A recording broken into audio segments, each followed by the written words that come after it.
Hello everyone and welcome to the sideboard at the Kansas City Standard Open. I'm Glenn Jones, your event coverage coordinator. I'm here with Dave Thomas. What's up? World-renowned founder, solar flare expert. No, Wendy's is good. Wendy's is good? Alright. Well, Dave's back at it again with solar flare. It's an archetype you made a lot of waves playing a few months ago, like 10-ish, I think. Yeah, 10 months ago. And back in action shortly before we're going to lose a lot of the pieces in rotation. Yeah, I mean, I really enjoyed playing the deck, and the metagame's kind of prepared itself again to where Day of Judgment decks are good. Sure. So this is a really good Day of Judgment deck. I mean, it's classic Day of Judgment, play a fatty and clean up. So tap out style control. Well, let's just run down the deck list and how it's changed. A lot of the elements are the same. You're going to recognize the Sun Titans.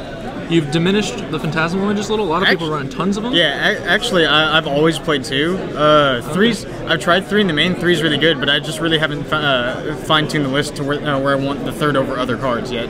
Okay. So the third one is wanted, but no room's found yet. No room's found. So if you, perchance, have an open slot based on your list, Phantasmal Image might be where you want to start.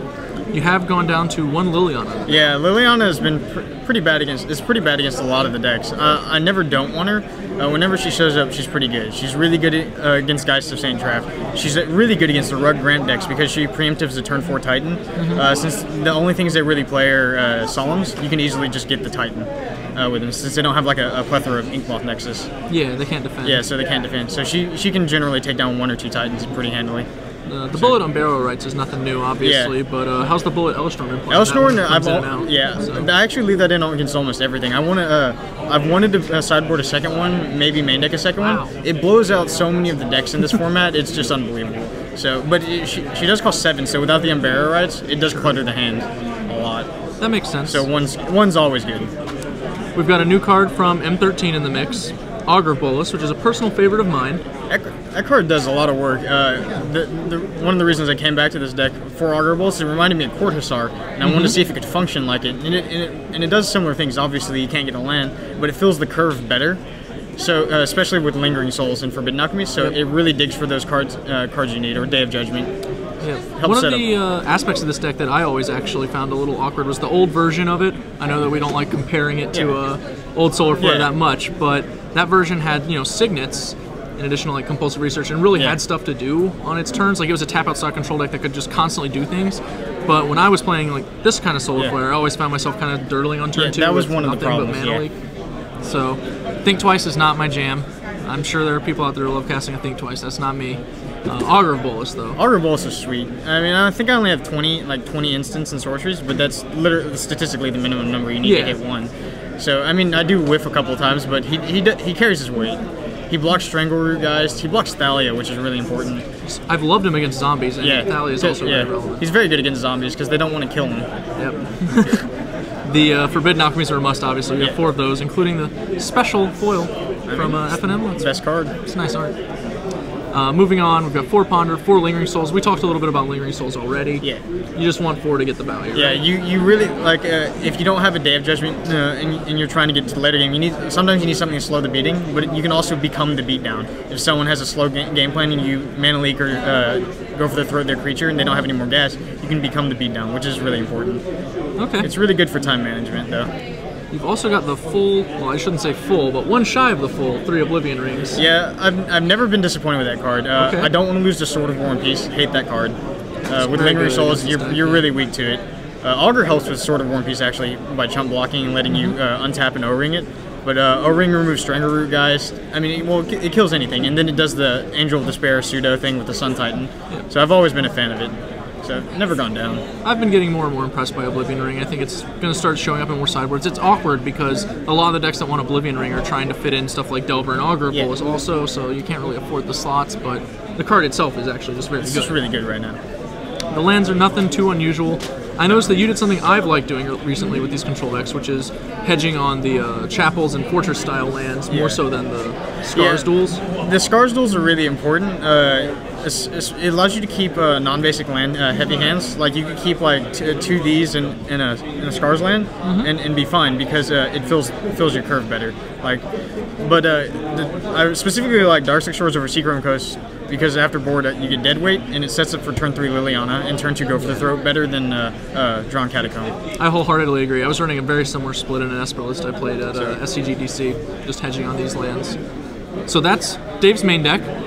Nothing too crazy, but Solar Flare back in action. Did you start off with a win in the tournament? Yeah, started off with a win against Niagara.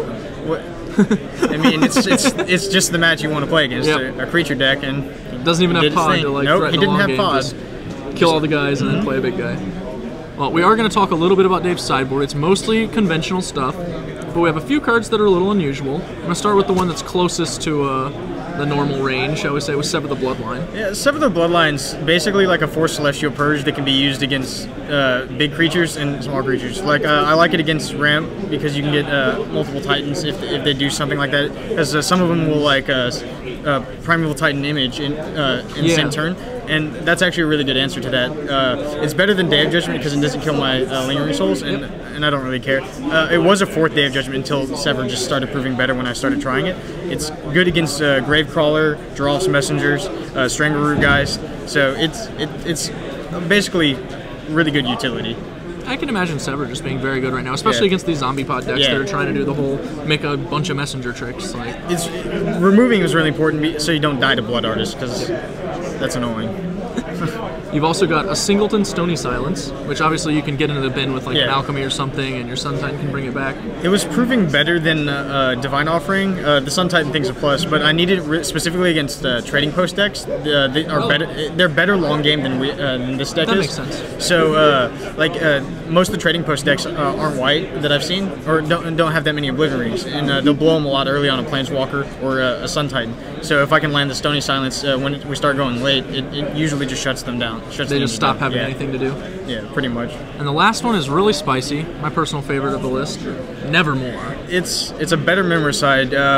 This deck's already good against Ramp, but in games 2 and 3 they have 4. Usually some of them have full 4 Cavern Souls, so the counterspells won't stop the turn 4 Titan. On the draw, you can play Nevermore named Primeval Titan, and it stops it.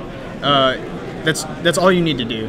It's also good against other control decks because other control decks have to keep in their Day of Judgments type things. It's good against Planeswalkers. You can just preemptive Planeswalkers. So there are lots of useful things for it. It's not tested 100%, but in theory, it seems like it could work in this.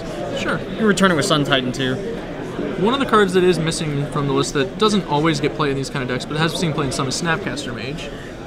He's kind of fallen out of favor. Snapcaster, in my opinion, is filling the role of Lingering Souls in the early games. Usually, since the earlier versions of this deck play Think Twice instead of Ponder, you sometimes flash back to Alchemy or Manly, but usually you're doing like Go for the Throat to buy tempo, to buy time, to set up for your late game. And Lingering Souls does a better job, I think, of that. There are a lot of cute things you can do with Snapcaster Mage. Sure. But I don't think he's necessary anymore in this style of deck, since you're not always going to get full value out of him. Like saying Delver. I'm perfectly willing to take your word on it. All right, it's Dave. He's off to a good start in the Standard Open. That's the end of our deck tech on Solar Flare. Maybe you want to try it out at FNA.